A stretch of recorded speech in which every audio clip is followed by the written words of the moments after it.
श्री गुरु चरण सरोज रज, निज मन मुकुरु सुधारि। बरनउँ रघुबर बिमल जसु, जो दायकु फल चारि। बुद्धिहीन तनु जानिके, सुमिरो पवन कुमार। बल बुद्धि विद्या देहु मोहि, हरहु कलेस विकार।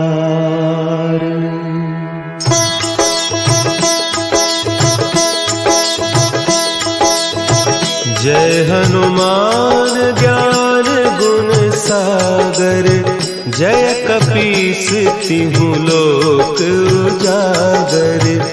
रामदूत अतुलित बल धामा, अंजनी पुत्र पवन सुत नामा।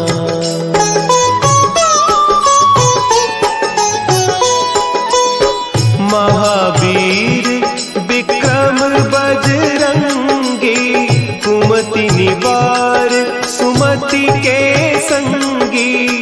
कंचन बरन विराज सुबेसा, कानन कुंडल कुंचित केसा। हाथ वज्र और ध्वजा विराजे, कांधे मुंज जनेऊ साजे। शंकर सुवन केसरी नंदन, तेज प्रताप महाजगवंदन।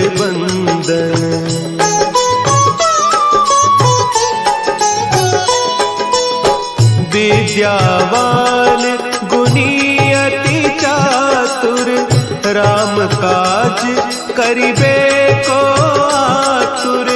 प्रभु चरित्र सुनिबे को रसिया, राम लखन सीता मन बसिया। सूक्ष्म रूप धरि सियहि दिखावा, विकट रूप धरि लंक जरावा। भीम रूप धरि असुर संहारे, रामचंद्र के काज सवारे।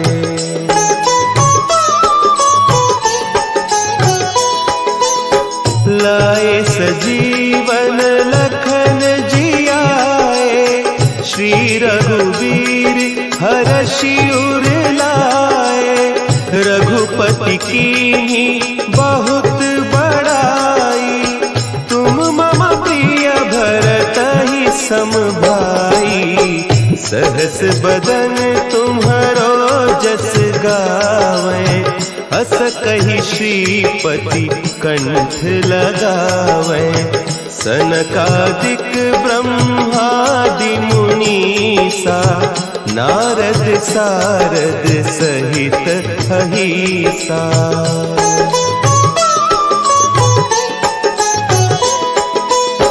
जम कुबेर दिगपाल जाते, कवि कोविद कहि सके कहते। तुम उपकार सुग्रीवहि कीन्हा, राम मिलाय राजपद दीन्हा।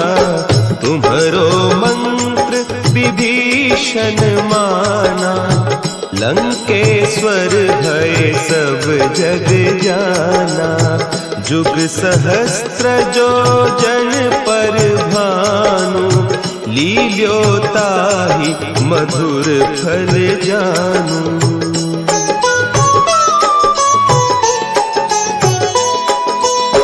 प्रभु मुद्रिका मेली मुख माही, जलधि लांघि गए अचरज नाही। दुर्गम काज जगत के जेते, सुगम अनुग्रह तुम्हरे तेते। राम दुआरे तुम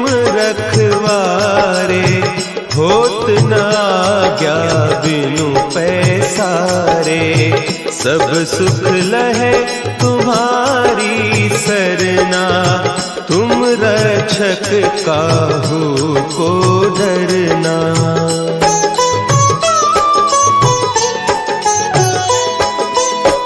आपन तेज संभारो आपे, तीनों लोक हाँकते कांपे। भूत पिशाच निकट नहीं आवे, महावीर जब नाम सुनावे। नासै रोग हरे सब पीरा, जपत निरंतर हनुमत वीरा। संकट ते हनुमान छुड़ावे, मन क्रम बचन ध्यान जो लावे।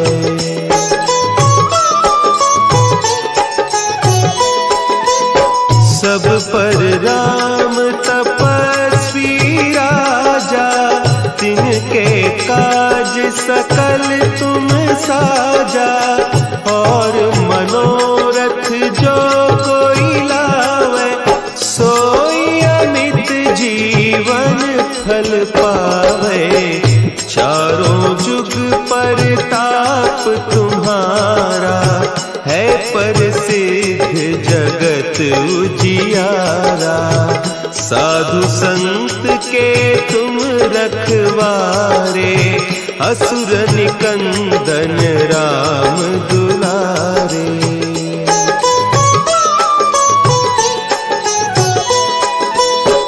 अष्ट सिद्धि नौ निधि के दाता, असवर दीन जानकी माता।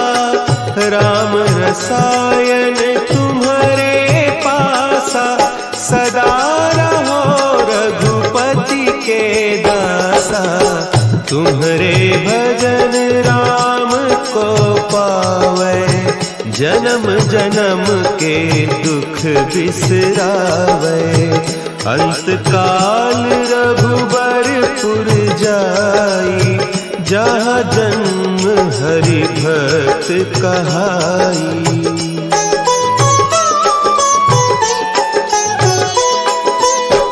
और देवता चित्त न धरई, हनुमत से सर्व सुख करई। संकट कटे मिटे सब पीरा, जो सुमिरे हनुमत बलबीरा। जय जय जय हनुमान गोसाई, कृपा करहु गुरुदेव की नाई। जो सत बार पाठ कर कोई, छूटहि बंदी महा सुख होई।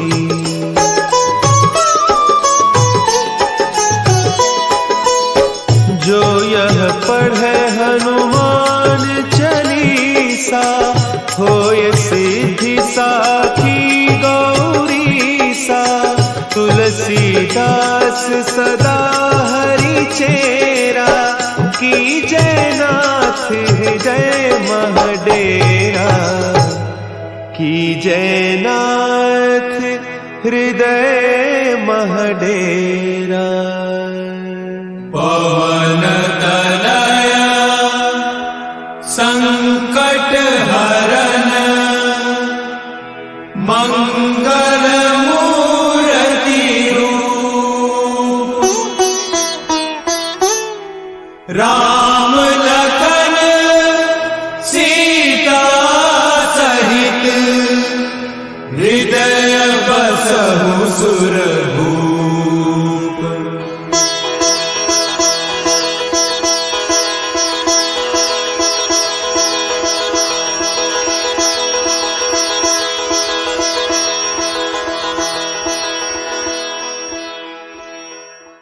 हमारे मन में गंदे विचार क्यों आते हैं? हम नहीं चाहते, पर फिर भी हमारे मन में गंदे विचार आते रहते हैं। लेकिन क्यों? मन ही हमारा सबसे बड़ा दोस्त और मन ही हमारा सबसे बड़ा शत्रु है।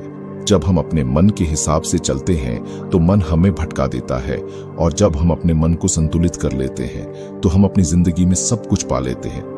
हम अपने मन में आने वाले गंदे विचारों को रोकने की कोशिश करते हैं, पर जितना हम रोकते हैं उतने ये विचार हमारे अंदर प्रवेश करते जाते हैं। आप जिस चीज से जितना दूर भागोगे उतनी ही वह चीज आपके पास आएगी, इसलिए उस चीज से भागो मत, बल्कि उस पर संतुलन कायम रखो।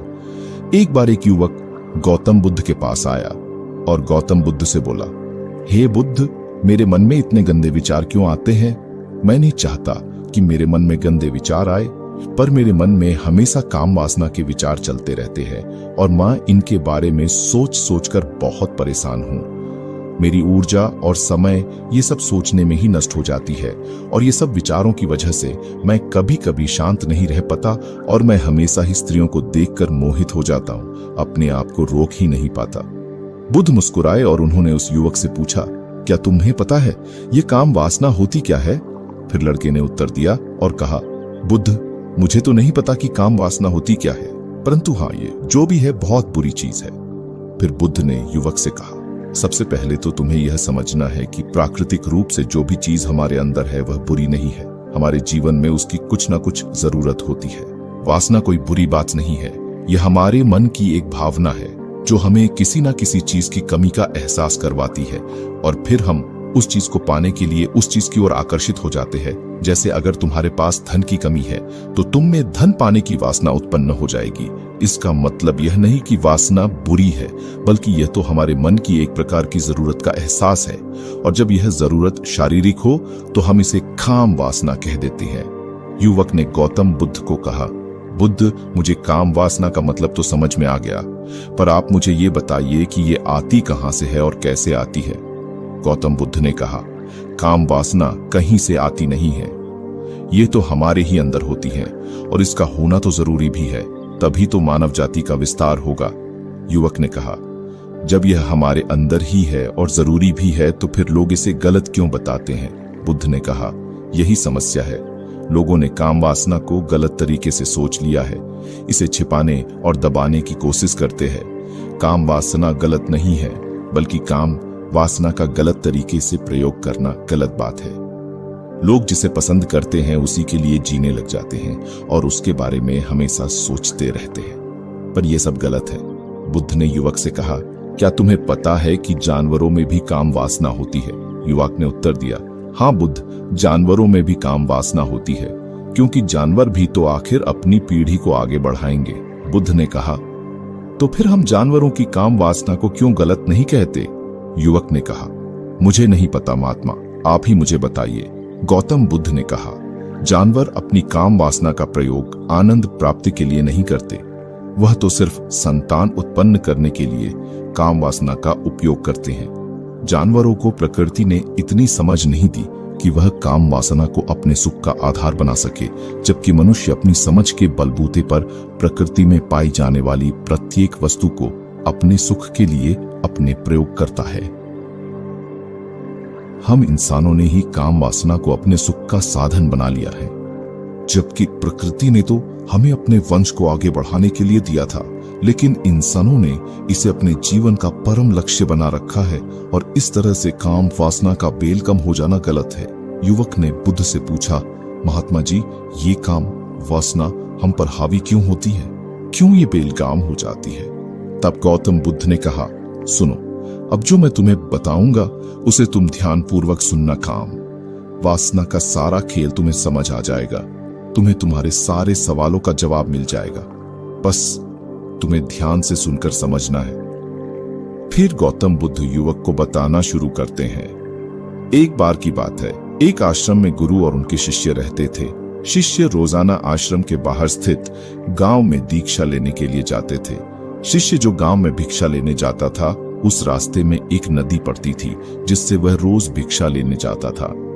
एक दिन उसने देखा कि एक लड़का पेड़ के पीछे छिपा है। उसने लड़के के पास जाकर पूछा, भाई तुम इस पेड़ के पीछे छिपकर क्या देख रहे हो? लड़के ने कहा, अरे तुझे नहीं दिख रहा है क्या कि मैं क्या देख रहा हूँ? ने नदी की तरफ देखा तो वहां पर कुछ लड़कियां पानी भर रही थीं। लड़कियां 1415 साल की होंगी। तब शिष्य ने लड़के से कहा, अरे भाई वहां पर तो लड़कियां पानी भर रही हैं, इसमें छिपकर देखने वाली क्या बात है। तब वो लड़का शिष्य की तरफ देखकर उससे कहता है, अरे पागल, तुम्हें दिखाई नहीं दे रहा क्या कि मैं क्या कर रहा हूँ? वह परियां कैसे नदी से पानी निकाल रही है, जरा उनकी अदाओं को देखो, उनके कोमल शरीर को देखो, उनकी पतली कमर मटके को उठाते समय कैसे बल खाती है और उनके बाल उनकी कमर पर कैसे लहरा रहे हैं, मानो सुंदरता बिखरी पड़ी हो। शिष्य फिर नदी की तरफ देखता है और इस बार वह देखता ही चला गया। अभी तक तो उसे कुछ भी नजर नहीं आ रहा था और वह बिल्कुल निर्भय था। उसे किसी बात का कोई डर नहीं था। लेकिन अब वह छुपने लगा और उन लड़कियों को देखने लगा जैसे उसने कोई अपराध कर दिया हो। और जब वो छुपकर उन लड़कियों को देख रहा था तभी वो अंदर से कांप गया और उसने कहा कि यह मैं क्या कर रहा हूं? मैं जो भी कर रहा हूं वह सही नहीं है, मुझे यहां से चले जाना चाहिए। और फिर वह जल्दी से वहां से चला जाता है। फिर वो आश्रम पहुंच जाता है। आश्रम जाकर वह अपने कार्यों में लग गया, लेकिन जो अभी वह देखकर आया था वही उसकी आंखों के सामने बार बार आ रहा था। उसके मन में वही दृश्य चल रहा था। उसका मन वही सब कुछ देखने के लिए ललचा रहा था। उसका किसी भी काम में मन नहीं लग रहा था। सुबह होते ही वह रोज भिक्षा के लिए आश्रम से जल्दी निकल जाता और नदी के पास वाले पेड़ के पास जाता, जहां वह लड़का पहले से मौजूद रहता था। उसके साथ मिलकर लड़कियों को छुप कर देखता था। अब वह रोज ऐसा करने लग गया। उसका मन अब किसी भी काम में नहीं लगता था। वह हमेशा किसी न किसी प्रकार के विचारों में उलझा रहता था। वह आश्रम के कार्यों को भी ठीक ढंग से नहीं कर पा रहा था। न वह ठीक से सो पाता था और न ठीक से खाना खा पाता था। उसका मन बेचैन सा रहता था। उसका मन बार बार उन लड़कियों के सौंदर्य को देखने के लिए ललचाता था। जब गुरु भिक्षा देते तब भी उसका मन कहीं और विचारों में खोया रहता था। गुरु ने अपने शिष्य की इन हरकतों को देखा। तब एक दिन गुरु ने शिष्य को अपने पास बुलाया और कहा, आज से मैं भी तुम्हारे साथ भिक्षा मांगने चलूंगा। तुम और मैं साथ साथ भिक्षा मांगने चलेंगे। तभी शिष्य ने गुरु को मना करते हुए बोला, नहीं गुरुदेव, आप परेशान क्यों हो रहे हो? मैं अकेले ही ठीक से भिक्षा मांग सकता हूँ। गुरु ने शिष्य से कहा, ठीक है, तुम अकेले ही भिक्षा मांगने जाओ। इसके बाद शिष्य भिक्षा मांगने निकल गया। शिष्य के जाने के बाद गुरु भी आश्रम से निकल गए और शिष्य का पीछा करने लगे कि वह कहाँ जाता है, किससे मिलता है। ये सब देखने के लिए उसके पीछे पीछे चलने लगे। थोड़ी दूर जाने के बाद गुरु ने देखा कि उनका शिष्य एक लड़के के साथ एक पेड़ के पीछे अपराधी की तरह छिपा हुआ है और छिपकर कुछ देख रहा है। गुरु भी अपने शिष्य के पीछे जाकर खड़े हो गए, यह देखने के लिए कि आखिर उनका शिष्य क्या देख रहा है, जिसके लिए वह पेड़ के पीछे अपराधियों की तरह छिपा पड़ा है। गुरु ने देखा कि उनका शिष्य पेड़ के पीछे छिपकर लड़कियों को देख रहा है जो नदी से पानी भर रही है। तभी गुरु ने शिष्य से कहा, क्या तुम लड़कियों से भी भिक्षा लोगे? गुरु की आवाज सुनकर शिष्य का मन घबराया और उसके पसीने छूटने लगे। वह थर थर कांप रहा था, जैसे किसी चोर को पकड़ते समय रंगे हाथों पकड़ लिया हो। उसकी हालत खराब हो गई। वह कुछ भी नहीं बोल पा रहा था। वह लड़का जो शिष्य के साथ था वहां से भाग गया, जिससे शिष्य और भी घबरा गया था। उसके मुंह से कुछ टूटे फूटे शब्द ही निकल रहे थे। वह अपने गुरु से भी नजर मिलाने का साहस नहीं कर पा रहा था। गुरु ने शिष्य की ओर देखा और कहा, मेरा शिष्य तो निर्भय है, उसे तो किसी भी चीज का डर नहीं है, लेकिन यह क्या, तुम तो डर के मारे कांप रहे हो। शिष्य ने गुरु से कहा, मुझे माफ कर दो, इसमें मेरा कोई दोष नहीं है। उस लड़के ने मुझे बहका दिया था, लेकिन मैं आपसे वादा करता हूं कि आज के बाद मैं कभी दोबारा ऐसा नहीं करूंगा। मुझे माफ कर दो। गुरुदेव ने कहा कि कोई बात नहीं, पर इस बात का तुम ध्यान रखो कि हम जैसी संगति करते हैं वैसा ही फल हमें प्राप्त होता है। हम जैसे संगति करते हैं उनके विचार हमारे अंदर प्रवेश करते हैं। इसीलिए अच्छी संगति करो ताकि तुम्हारे अंदर अच्छे विचार प्रवेश करें। फिर गुरु और शिष्य आश्रम लौट आए और फिर से आश्रम के कार्यों पर ध्यान देने लगे। उसने उस रास्ते को छोड़ दिया और दूसरे रास्ते से जाने लगा। वह अपने काम को ध्यान से करता था, लेकिन धीरे धीरे उसके अंदर क्रोध उत्पन्न हो गया और फिर वह दूसरे शिष्यों पर क्रोध करने लगा और बेचैन हो गया। अब वह सही समय पर भोजन भी नहीं करता था। वह भोजन भी बहुत कम खाता था। एक रात गुरु शिष्य के पास आए और उससे बोले कि तुमने मुझसे वादा किया था कि तुम अपना मन नियंत्रण में रखोगे। अब तक तुमने कितनी बार अपना वादा तोड़ दिया। यह सुनकर शिष्य अपने गुरु के चरणों में गिर गया और रोने लगा। रोते रोते ही उसने गुरु से कहा कि गुरुदेव, मैं कई बार अपना वादा तोड़ चुका हूं, फिर वादा कर लेता हूं, लेकिन हर बार मैं वादा तोड़ देता हूं। मेरा मन मेरे नियंत्रण में है ही नहीं। मैं बहुत कोशिश करता हूँ कि मैं अपने मन से सारे बुरे विचारों को निकाल दूं, लेकिन मैं चाहकर भी ऐसा नहीं कर पा रहा हूँ। फिर गुरु ने शिष्य को कहा, चलो मेरे साथ। गुरु शिष्य को आश्रम के बगीचे में लेकर गए और शिष्य से कहा, देखो यहाँ पर कुछ नालियां बनी हुई हैं, जिससे नदी का पानी इन पौधों तक आ रहा है और ये पानी निरंतर भाव से बह रहा है। क्या तुम इस पानी के बहाव को रोक सकते हो? शिष्य ने कहा, हाँ गुरुदेव, मैं इस बहाव को रोक सकता हूँ। फिर शिष्य ने मिट्टी उठाकर उस नाली के छोर पर डाल दी। वह पानी थोड़ी देर के लिए रुक गया और फिर थोड़ी देर बाद उस रेत के ऊपर से पानी आया। गुरु ने शिष्य से कहा, अरे ये क्या, ये पानी तो रुका ही नहीं। फिर से उसने कुछ कंकड़ पत्थर उठाकर उसे नाली में डाल दिए और फिर थोड़ी देर के लिए पानी रुक गया, लेकिन फिर थोड़ी देर बाद ही उन कंकड़ पत्थरों के ऊपर से पानी निकल आया। गुरु ने कहा, शिष्य ये क्या हुआ? पानी तो फिर से आ गया। तुम तो बोल रहे थे कि तुम इसे रोक दोगे। क्या हम किसी चीज को पूरी तरह से रोक सकते हैं?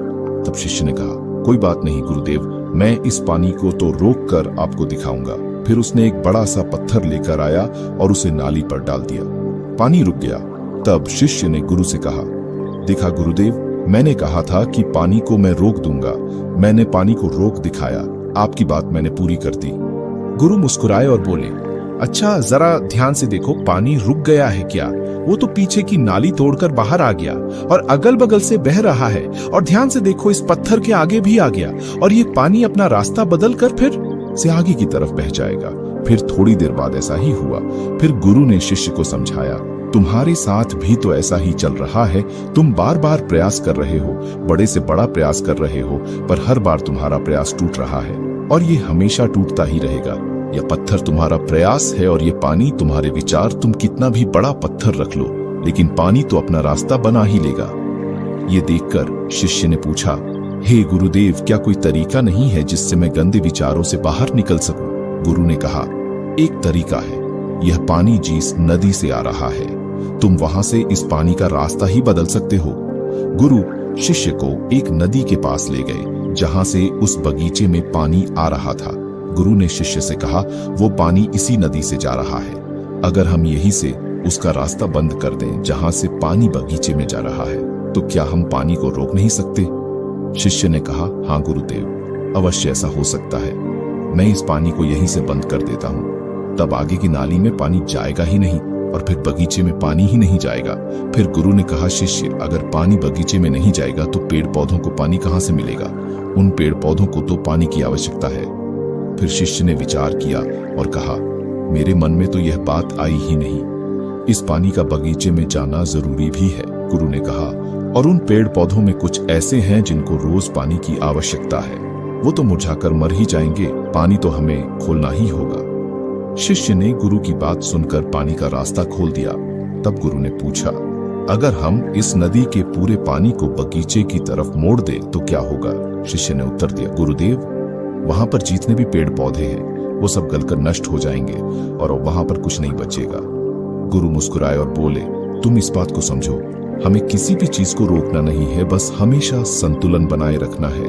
कम पानी से भी पौधे नष्ट होते हैं और ज्यादा पानी से भी पौधे नष्ट होते हैं। हमारा जीवन संतुलन से ही चलता है। गुरु ने शिष्य से कहा, अगर मैं तुम्हें कुछ कहूं कि तुम आम के बारे में मत सोचो, तो तुम्हारे मन में सबसे पहले किसका चित्र आएगा? शिष्य ने बोला, गुरुदेव, मेरे मन में तो पहला चित्र आम का ही आएगा। गुरु ने कहा, जब हम गंदे विचारों को जबरदस्ती रोकने का प्रयास करते हैं तो वे और भी मजबूती से हमारे अंदर प्रवेश करते हैं, इसीलिए हमें उन्हें कभी भी दबाने की कोशिश नहीं करनी चाहिए। फिर गुरु ने शिष्य को कहा, हमारे गंदे विचार बुरे लोगों की संगति करने की वजह से भी आते हैं। कभी कभी कामुकता हमारे अंदर होती नहीं है, लेकिन कुछ अश्लील लोगों के साथ रहने की वजह से यह हमारे अंदर हावी हो जाती है। फिर शिष्य ने कहा, गुरुदेव, आप सही कह रहे हैं, मैं अपने मार्ग से भटक गया था। फिर वह शिष्य उस रात बहुत ही चैन की नींद सोया। सुबह अपने कार्यों को पूरे मन से किया और फिर सुबह वह भिक्षा लेने के लिए उसी रास्ते से गया जहां वह लड़का आज भी पेड़ के पीछे छुपकर उन लड़कियों को देख रहा बेहाल था। वह शिष्य उसे नदी पर गया जहां वह लड़कियां पानी भर रही थीं। उसने उन लड़कियों से पानी मांगा और उन लड़कियों में से एक लड़की ने उसे पानी पिलाया और उसे शिष्य के चरण छुए। शिष्य ने उसे आशीर्वाद दिया कि तुम्हारा कल्याण हो, जिससे कि मानसिकता सकारात्मक ऊर्जा से भर जाए।